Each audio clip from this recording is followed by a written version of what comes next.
Okay, so thank you for joining. Thank you for joining the journey. So we're going to look today, as we do on Tuesdays, we'll look at a Talmudic subject, a specific topic. We want to think about the idea from the Talmud's perspective and how the Talmud analyzes this question. We also have the advantage that this is a topic that the secular law also addresses and is very important to a lot of people. And we'll also have the advantage that we'll be able to compare and contrast the perspective of Judaism and the Torah and the Talmud to the perspective of the secular law. So that's another interesting point. It's also, for me, this is also very interesting because you see how the Torah was way ahead of its time in understanding certain truths that are only beginning to be understood in the last little while, centuries, a few decades, or maybe a century or two. But the Torah has been saying this for 3,000 years, and everybody slowly is catching up, but they didn't catch up all the way yet. And again, these are, a lot of people feel strongly about some of these topics, so we'll try to share and listen to all perspectives, but we'll see what we come up with. So the topic is the topic of self-incrimination. Could somebody come and confess to a crime? If the person does, could you force somebody? Let's start from the easy part.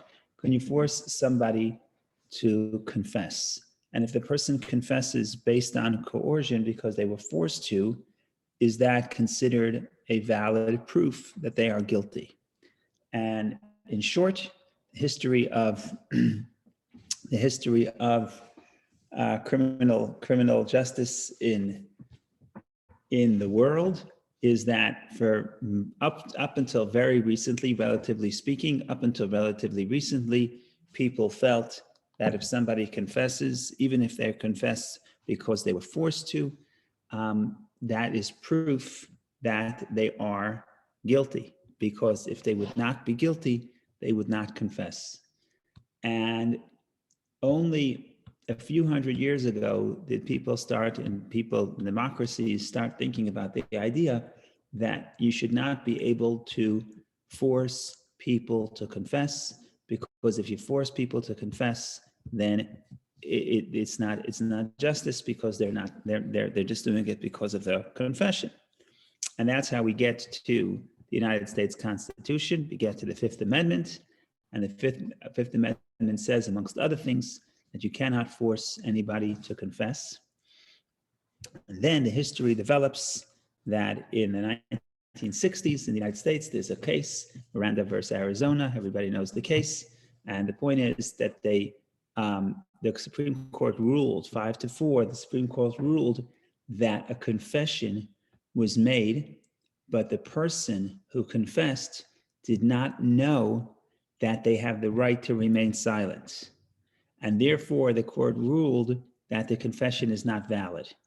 And that became the law, and that became the practice, that for a person's confession to be acceptable, the person had to have known that they have the right to remain silent.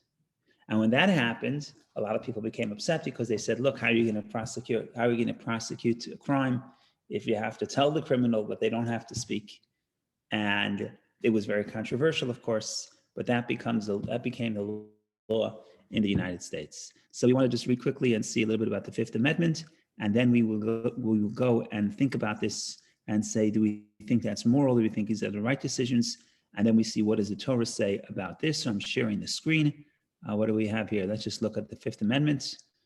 Fifth Amendment of the United States Constitution: no person shall be held to answer for a capital or otherwise infamous crime unless on a presentment or indictment of a grand jury, except in cases arising in the land or naval forces or in the militia, when in actual service in a time of war or public danger. So in other words, it first has to be an indictment of a grand jury. Okay. Nor shall any person be subject for the same offense to be twice put in jeopardy of life or limb. So you can't, double jeopardy, they call it. You can't accuse somebody twice of the same crime. Nor shall he be compelled in any criminal case to be a witness against himself, nor to be deprived of life, liberty, or property without due process of law. So this is what we're focusing on. A person cannot be compelled in any criminal case to be a witness against himself, and that is what they call the Fifth Amendment. And then as we mentioned, there's the development becomes, and not only can we not force somebody to confess, we also cannot accept a confession. We cannot be used against the person in court if the person did not know that they had the right to remain silent. And now the question is, do we think that's a good idea? Do we think that's the moral position? Are we happy with this? And that's something to contemplate because it's controversial.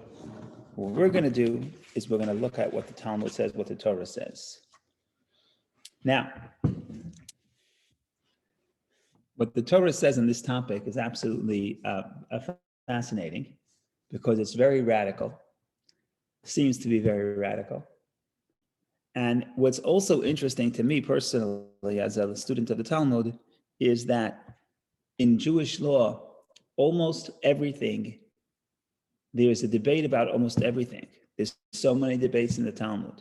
Yet on something that we're about to say, something so radical, seemingly so radical, we're going to see that it's actually unanimous. What does the Torah say? The Torah says, the Talmud says, well, we're going to figure out if the Torah says it or not, but the Talmud says, not only can we not force anybody to confess, and if they confess because they were coerced, it's not considered a confession. That is common sense now, but to the Talmud, that was common sense thousands of years ago when people didn't think in those terms. But even something, we're going to say something more dramatic. Even if there's a confession that is completely voluntary, it still cannot be accepted, and you still cannot use that against the person in court, which on the surface, it sounds astonishing. So if I walk into the police department and I say, I just killed somebody. Nobody forced me. They say, the police tell me, well, you have the right to remain silent. I say, yeah, I know, but I want to say the truth. I want to come clean. I just killed somebody.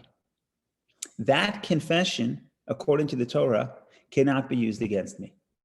Now, if I happen to have if that confession leads the investigators to other evidence, and you can prosecute the person based on other evidence, that's fine. That's a different case. But the confession itself cannot be used. In other words, the confession itself cannot be used to prosecute the person who confessed, even if it was completely and 100% voluntary. And of course, in this country, that would be in this country, of course, they can use the confession against the person, because as long as it's not voluntary and as long as the person knew that they have the right to remain silent. And this sounds like a very strange law. What we're going to try to do is figure out what is the reasoning. And when you say what's the reason for something, you're going to say what is the in the terms of the Talmud. First of all, how do you know this? What's the biblical source? And if you get to the biblical source, you have to, then maybe you'll get some insight in what is the reason. And the Talmud itself does not necessarily give us the full reason. So we're going to have to be patient and wait and see what the post-Talmudic commentaries explain as the reason for this law. But I just want to point out, like, even though this seems to be very unexpected and dramatic, and maybe even surprising, but nevertheless, it is in the Talmud. It's unanimous. There's no question. The person confesses. That confession cannot, even if it was completely voluntary, that confession cannot be used against them. And now we want to figure out why and how come and how we know this, and what's the reason.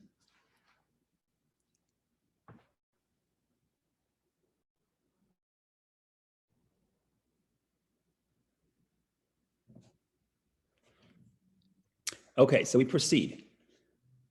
The first thing we need to say is that although the law is unanimous, the reason for the law or the source of the law is not unanimous. There are two opinions in the Talmud that offer reasons for this law. What's with a biblical source? How we know that this is the law, that you reject a voluntary confession or any confession. So there's going to be two opinions. There's going to be a disagreement. And what we're going to try to do is analyze each of those opinions. And then we're going to do something interesting, that although they seem similar, what we're going to try to do, and this is something you do when you study Talmud, is you want to define what is the difference. If we all agree on the bottom line, we all agree on the conclusion that you cannot prosecute based on a confession, then what's the difference which verse you use to derive the law? And what we're going to end up with is that there's a very big difference, because depending on the source of the law, that defines the law, as we will see, and as we will hopefully spell out and explain. But just introduction, a roadmap of where we're going, we're going to first present the two opinions of what is the source of this law, and that will give us more insight into the subject in general. So here we go, we proceed, and we go to a verse, Jewish law. So this is a verse in the book of Exodus. It doesn't seem to be related to self-incrimination, to confessing at all. It doesn't seem to be related, but you have to use your Talmudic brain and you figure out how these are in fact related. So let's read the verse. The verse reads as follows: "Do not place your hand with a wicked person to be a corrupt witness." Again, do not place your hand with a wicked person to be a corrupt witness. What does this mean? So let's start from the beginning. According to the Torah, you need two witnesses. One witness does not suffice. You need two witnesses. That's another story. We'll get into that another time. You must have two witnesses. What happens if I know that I'm saying the truth, but I know the fellow next to me, my partner, is lying, but I know the event happened? So for example, I'm walking down Greenwich Avenue and I see a crime. I know it's true. So I come to court, I come to the police department to testify. In the meantime, I see somebody else coming to testify about what I saw, but I know that that guy's lying. Why is he lying? I'm sorry, let me retract. What happens if I'm coming to court and I'm going to testify about something that I saw, I know is true, but the other guy coming with me, I know is a dishonest person. I know he has no credibility. I know he's a liar. How do I know? Because I know last year he lied, or whatever the case is. He is known to be an immoral person. He's known to be a dishonest person. Says the verse, even though I know that what I'm about to testify is true, but I should not partner with someone else who is a corrupt witness, even though the underlying story may be true, because I've seen it, so I know it's true. But the verse says in the Exodus chapter 23, do not place your hand with the wicked person. In other words, you're a moral person. You know the truth. You know this event happened. Nevertheless, don't put your hand, don't join forces with the wicked person to be a corrupt witness, because it's not just important to say, I saw this, but it's important for you when you come as a pair of one of two witnesses, you're putting your credibility together with the other person. You're saying, we've seen this. We know this is true. Do not join with a corrupt person to be a corrupt witness, is what the verse in Exodus says. The verse in the Torah says, Exodus chapter 23. Okay, fine, a beautiful verse. I would never consider this to be, on first glance, it's unrelated to self-incrimination, but only on first glance. If you think a little bit deeper, what you will see is that, in fact, what is the logic behind what can we derive from this law? A person who is a wicked person cannot be a witness. I should not join with a wicked person, because a wicked person could not be a witness. So now is the big catch. We'll take a question in a moment. This is the big catch. If a wicked person cannot be a witness, what happens if I go into the court or into the police department with a detective and I say, you know, I just killed somebody. So what does that mean? That means that if I killed someone, I'm wicked. If I'm wicked, I have no credibility. If I have no credibility, I can't be a witness. There you go, full circle. That's almost like a catch-22. So that's what the Talmud says. Talmud Tractate Sanhedrin. The Torah says, do not accept the wicked as a witness. And so the Talmud derives, do I have it here? Do I have it here? No, that's the second reason. The Talmud derives, if the Torah says you cannot accept a wicked person as a witness, so if I self-incriminate, if I come and I say I killed somebody, that means I'm wicked. If I'm wicked, I'm not trustworthy, right? So that's like a catch-22, and that's like it's not a full explanation because it's still hard to understand it.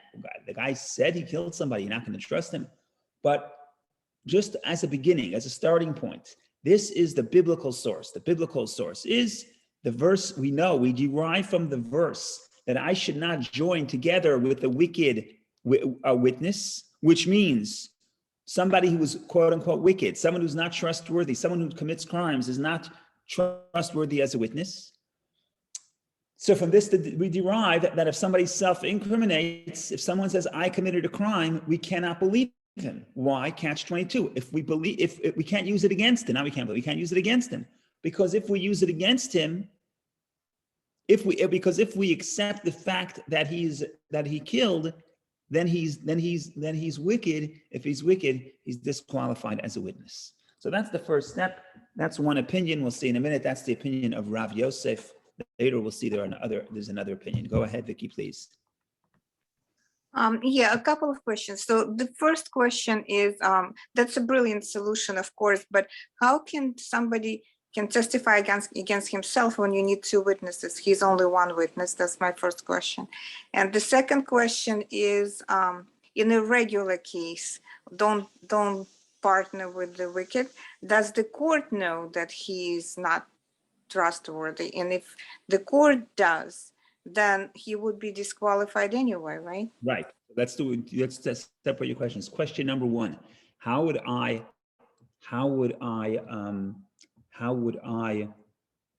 If the court needs two witnesses, how would they use my testimony? The answer is that what happens if me and my fellow, we both walk into court, we both walk into the police department, and we both say that I killed a person. So now, theoretically, you have two people. Okay, you so have the other witness. I'm sorry? So I'm not by myself, I'm accompanied with another person. Yeah, I come in with another person. And you'll see there are other ramifications because some laws don't need two people. We'll get to that later. But yeah, the answer, the classic case is that we both walk into court and I say, well, we both killed somebody. Well, my testimony is disqualified. Why not? Because it's self-incrimination. Now, what's the problem? What's the problem? In other words, what's the problem with stuff? Why can't my testimony be used against me? Seemingly, I was there. I know. The answer is the first answer is if I'm wicked. If I'm wicked, they can't. If I'm wicked, then they can't use a testimony of a wicked person.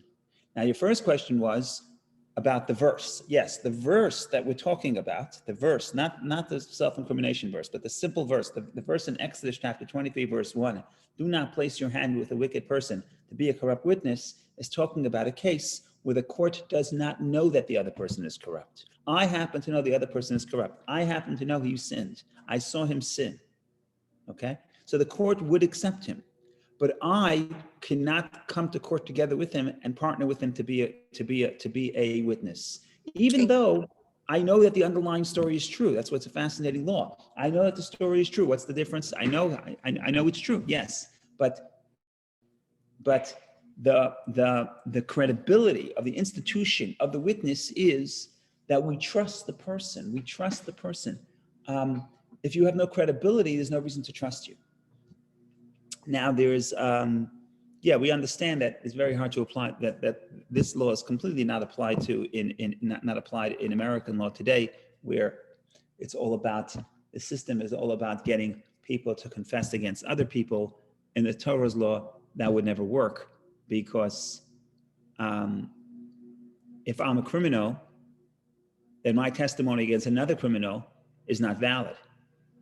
Now, I know it's very hard to prosecute crime that way, so that's a separate problem. But in the world, in other words, in logically speaking, it's rational. Logically speaking, it's not rational to say that a guy who just killed 20 people tells you, yeah, I killed 20 people, but you should just know that I'm testifying about someone else who did a bigger crime. Well, we don't really. Why should we really trust you? But that's another whole subject. It just comes from this subject.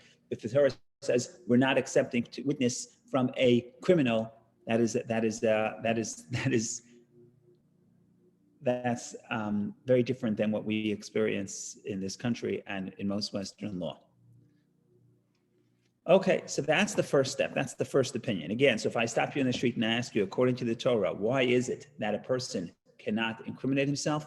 The person, if I say I committed a crime, I'm not believed. The first answer is, well, because I killed somebody, I'm wicked. If I am wicked, then you can't accept the testimony of a wicked person.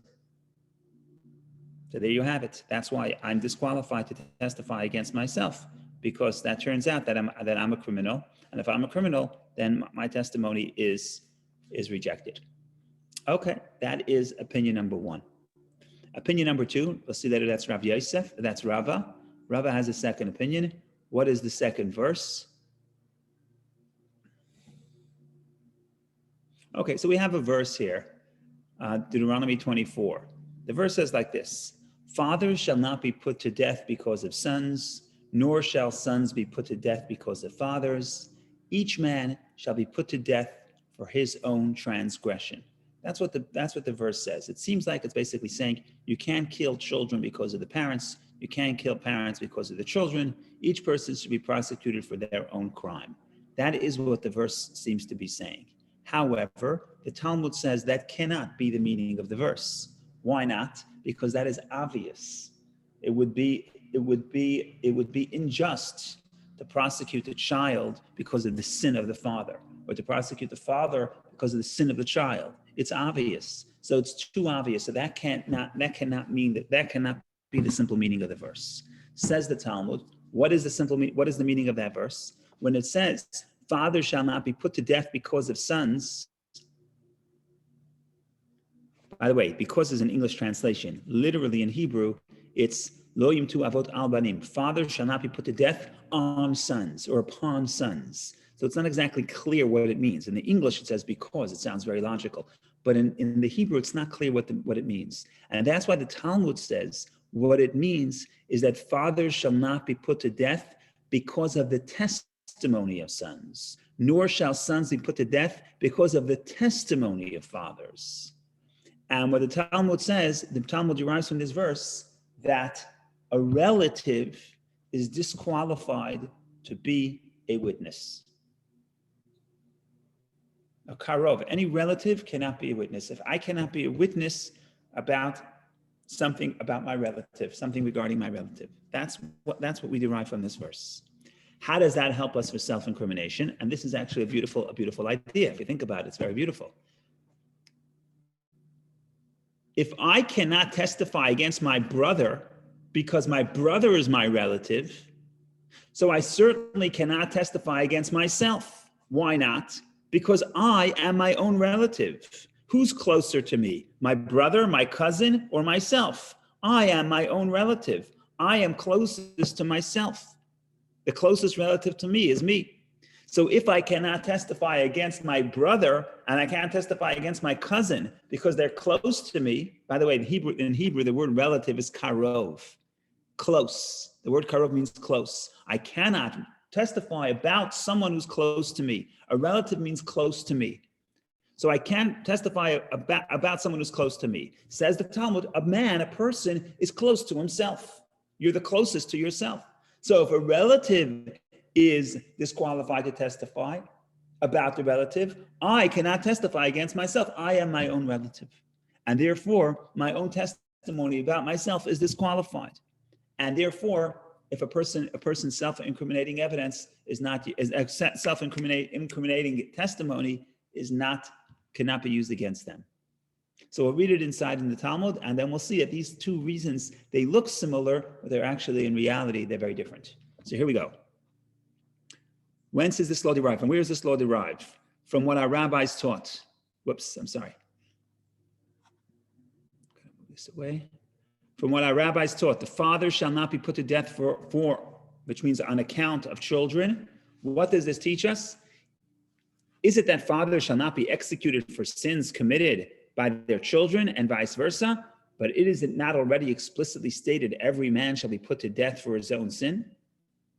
Hence, fathers shall not be put to death on account of children must mean fathers shall not be put to death on the testimony of their sons. And similarly, the sons shall not be put to death on account of fathers means nor sons on the testimony of their fathers. So what's the bottom line? Oh, so here's the Gemara. I should have started from here. Rav Yosef said, let's go to Rava. Rava said, a man is his own relative, and consequently, no man may declare himself wicked, because we just said that a person cannot testify about his relative. And if a person cannot testify about his relative, so Rava's innovation, Rava's idea is that you are your own relative. And if you can't testify against your second cousin, you also can't testify against yourself. That's Rava's interpretation. That's the second reason. Let's just go back and read the first reason. Rav Yosef said, he is a wicked man, concerning whom the Torah said, put not thy hand with the wicked to be an unrighteous witness.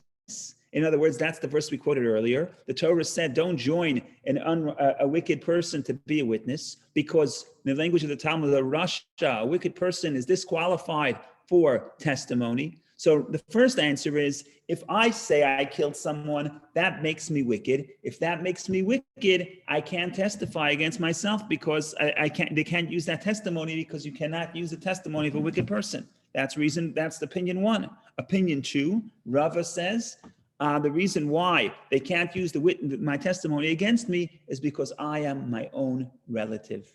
And just like a relative's testimony is disqualified, so my own testimony is also disqualified because I am my own relative. So these are the two interpretations, two sources. Now I just want to, before I take the question, I want to clarify that we did not yet have a full understanding of the law. It still seems strange. It could still seem strange. And that's why, as we will see later, the commentaries on the Talmud offer other explanations. So this is not so much of an explanation. It's more like, what's the legal rationale? What's the technical reason? Beyond the technical reason, you will see that there's also psychological reasons and spiritual reasons that we'll get to in a moment.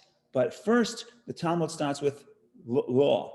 What's the biblical source? And for this, we have two biblical sources, even though on the surface they don't seem so obvious, but upon a little bit of thought, we realized how there's actually two sources that would be able to say that my testimony against myself cannot be used, either because I'm wicked, and if I'm wicked, we can't accept my testimony, or because I'm my own relative. And if I'm my own relative, I can't testify about my relative. Who's my relative? Me. I'm my own relative. Okay, these are the two reasons. Go ahead, Sarah, please.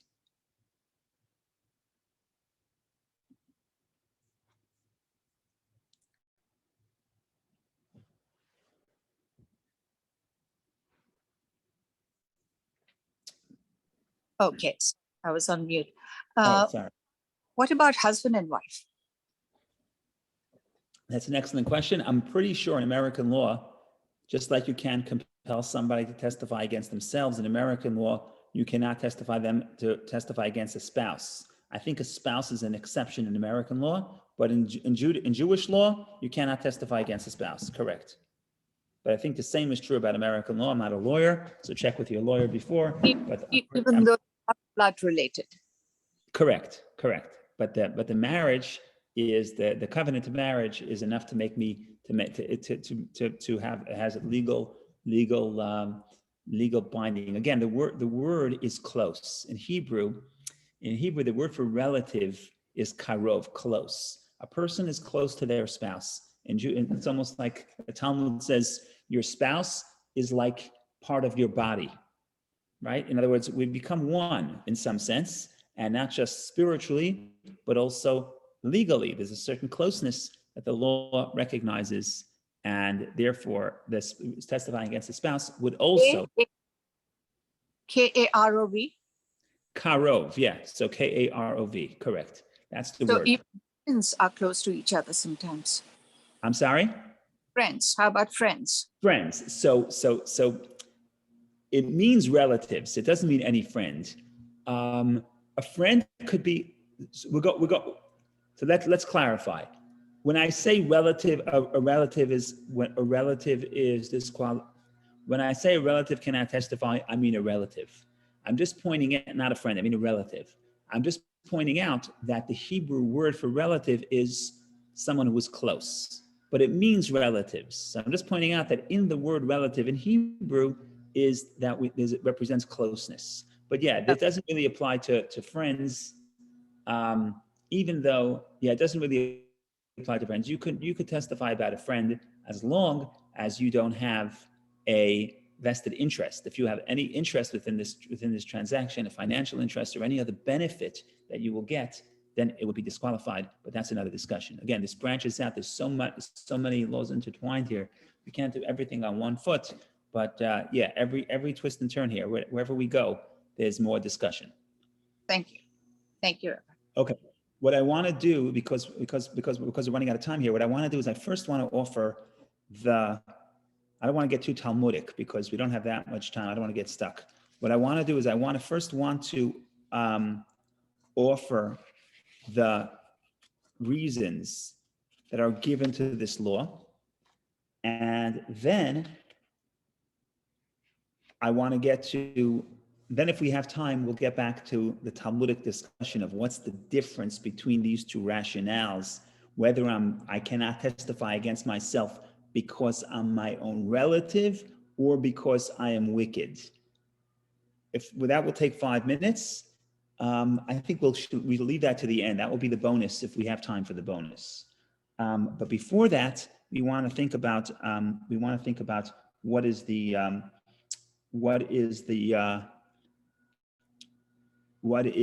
rationale of this law. But before we go to the rationale of the law, we want to point out one more thing, and it's true in American law as well. And that is, is it American? Okay, we'll see. And that is that the idea that I can't testify against myself is specifically in a criminal case. But if it's in a monetary case, I could testify against myself. So if I walk into the court and I say, I owe my friend Yankel, whatever his name is, I owe my friend David, I owe him $100. And there's no document.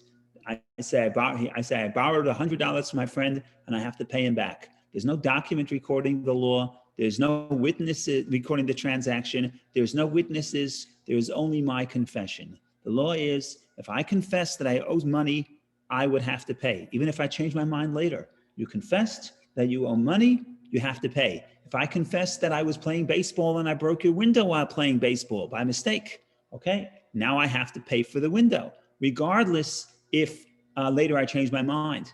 So I confessed. Now the question becomes, 1 second, didn't we just say that you're your own relative, so you can't testify against yourself? So here's the answer. The answer is that the answer is a very interesting answer. The answer is that when it comes to money, your money belongs to you. And therefore, if I say I owe you money, even if I don't, it doesn't matter.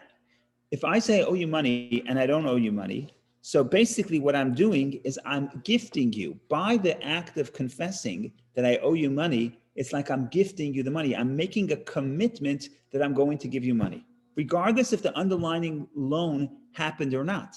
So if I go into court and I say, I owe Yankel money, I owe him $100, the court is going to make me pay it, not because they agree that the underlying story happened. That may have happened or may have not happened. That's not important. What's important is that by walking in and making that statement, I commit to give money. And the money is mine. And because my money is mine, I can write a check to anybody. I could commit to write a check to anybody. And if I commit to write a check to the person, I have to fulfill my commitments. However, when it comes to a criminal case, it's very different. Why? Because potentially killing somebody would potentially be a capital crime. Says the Talmud. The Talmud doesn't say it, but the commentaries explain. What are you going to say? You're going to say, I killed someone, have the court kill me? We're not going to kill you unless we know what happened, because your body is not yours. Your money is yours, you can give it away. Your body is not yours. Your life is not yours. Your life belongs to God. It's not yours to give away. Your money is yours to give away. And therefore, if you commit that you owe money to somebody else, no problem, we'll make you pay. But if you say, I'm guilty of a crime, or certainly a capital crime, that's your life. Your life is not yours to give away. So that's one point. And now I just want to read Maimonides. And Maimonides, of course, was a doctor. But you'll see that he wasn't only a doctor, but he also understood psychology. He understood human nature. Rabbi, And we have to understand. Go ahead. I would think that we would also say that everything is from God. So money would be from God also. But if you're giving away money, then you're helping someone else, as opposed to if you might be killed, then no one's really benefiting from that. Right. Well, that, without getting too deep into this, the rationale is money, everything belongs to God, but when God gave you your money, he gave you ownership of your money. That's the difference. Everything comes from God, everything belongs to God, but God gave you the ownership of your money. Your life, God never gave you the ownership of. God lets you use it, but God doesn't let you destroy it. Your money, you have the legal right to destroy your money. You have the legal right to give it away. You have the legal right to destroy it and throw it into the Dead Sea, right? You don't have to. There's nothing wrong with destroying. I mean, there is something wrong, but you have the legal right to destroy your money, because even though, like you say, everything comes from God, but God gives it to you, gives you ownership over it. Your life, God never gives you ownership of.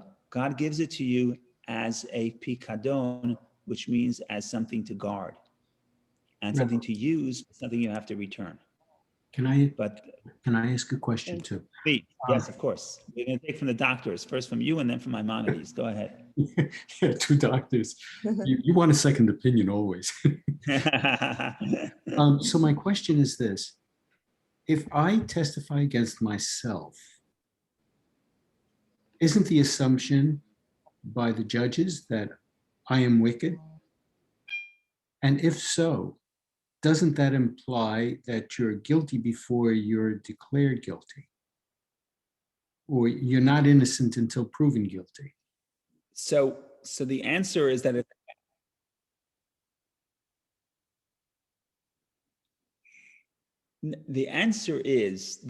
think the answer is that sometimes somebody is guilty, but there's a technicality that does not allow you to.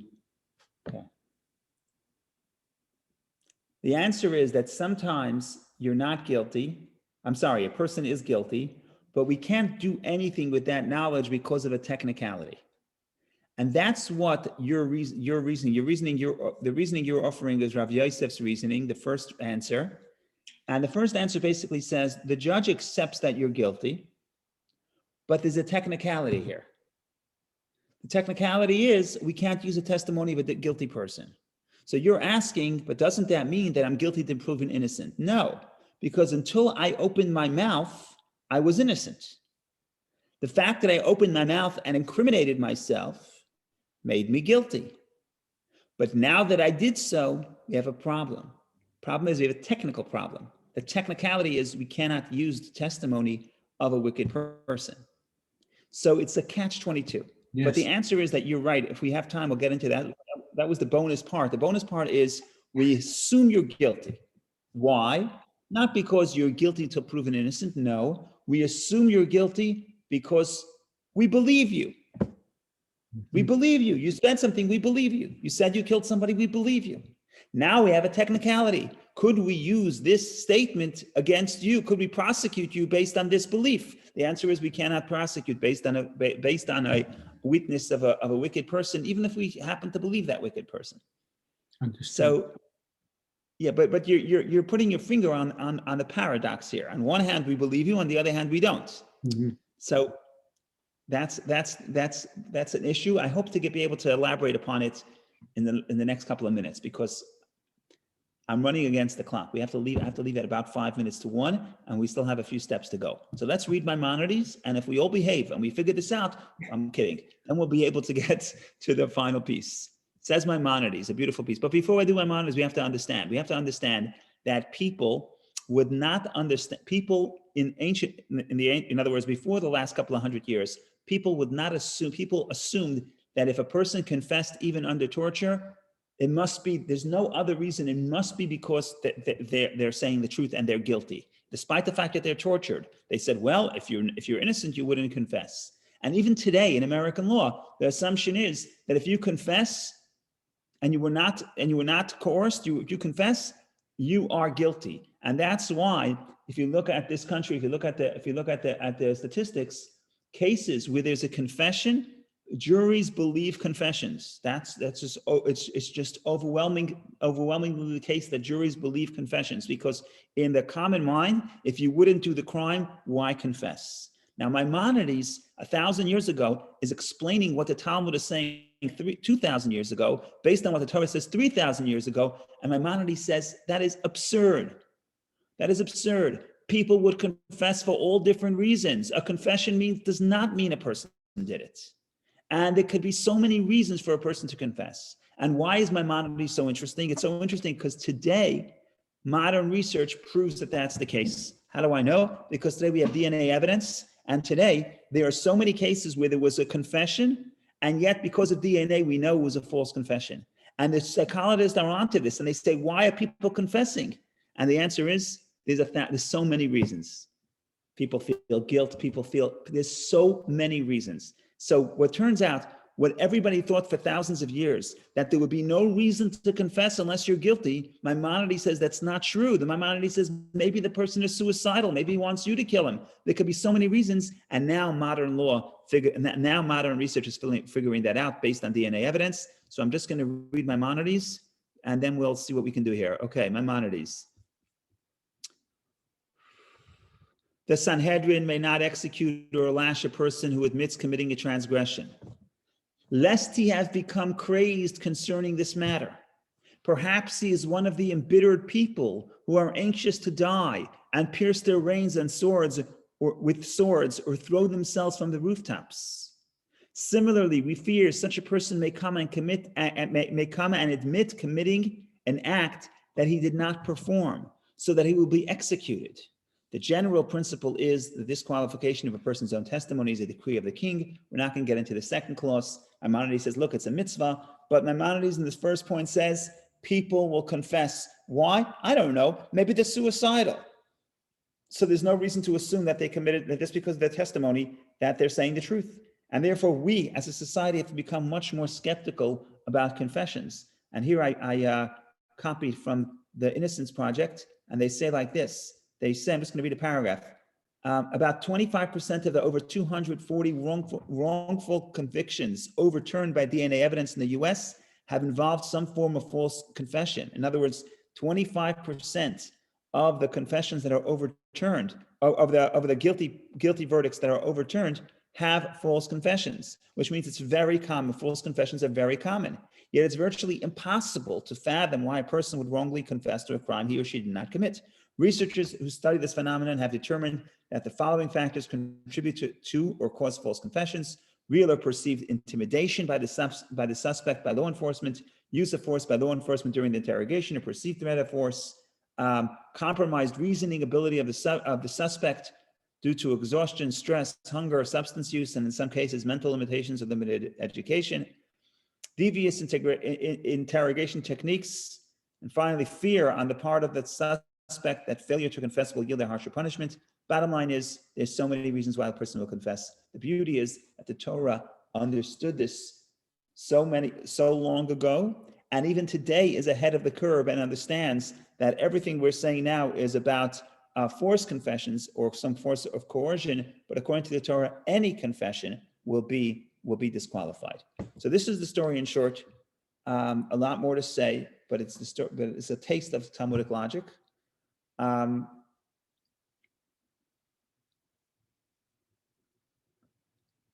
wanted to spend 3 minutes on going back to the difference between the two opinions. So let's just summarize. Opinion number one says, I cannot be believed when I confess. Why? Because if I killed someone, I'm guilty. If I am guilty and I'm wicked, then you can't use the testimony of a wicked person. Like Mr. Schoen pointed out, we discussed that, so I'm guilty. We assume I'm guilty, yet a technicality, we can't use it against me, and you can't prosecute me. Okay, fine. The second opinion says no. The second opinion says the reason why I cannot testify against myself is because a relative is disqualified for being a witness, and I am my own relative. Wonderful.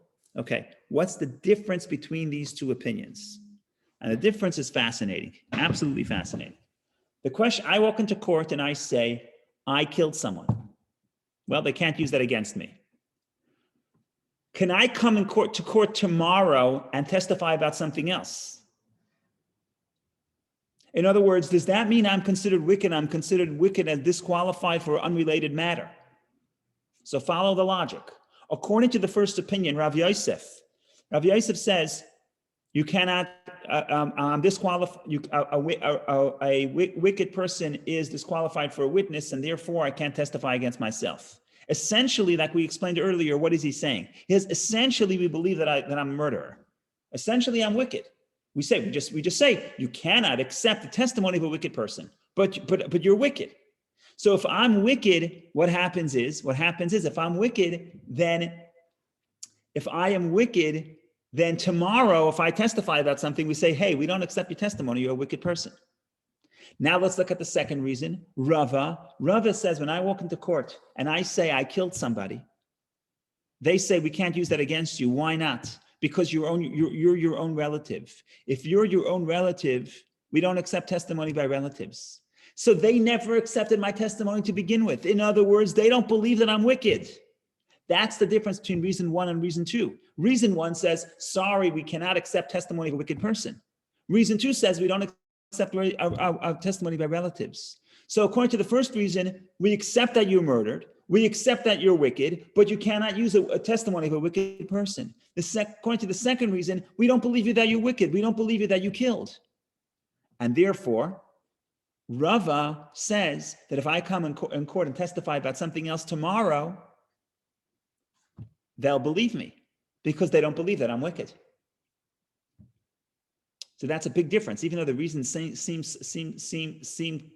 similar, but there's really a big difference between the two.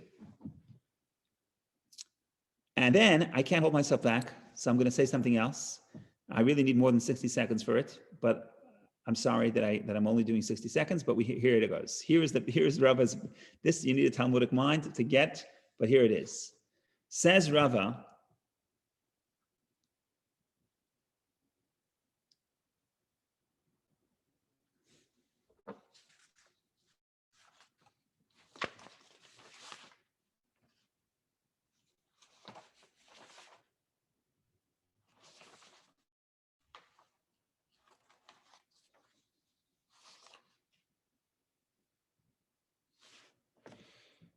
okay, I don't want to misinform, so I need a second to look this up.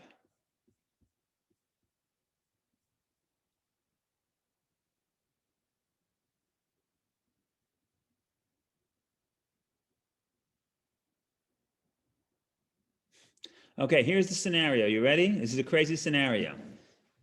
Me and my friend, we walk into court and we say, and we both say,